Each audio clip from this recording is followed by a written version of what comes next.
Everybody, my name is Marcus, and in this video I'll show you a simple way how you can transfer ownership of your store in Shopify. So let's start. The first thing you want to do is just simply be in Shopify and go left bottom corner to settings.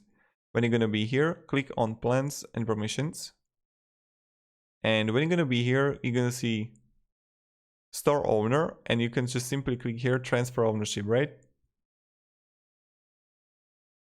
Now, when the new owner accepts your invoice, you will lose your unrestricted access to the store. Remove you from the store and change your permissions. Wear or edit credit card, banking information, pause or close the store. You just add here the mail, the first name, and then just like the password to your store. And this is pretty much how we do it. So thank you very much everybody for watching.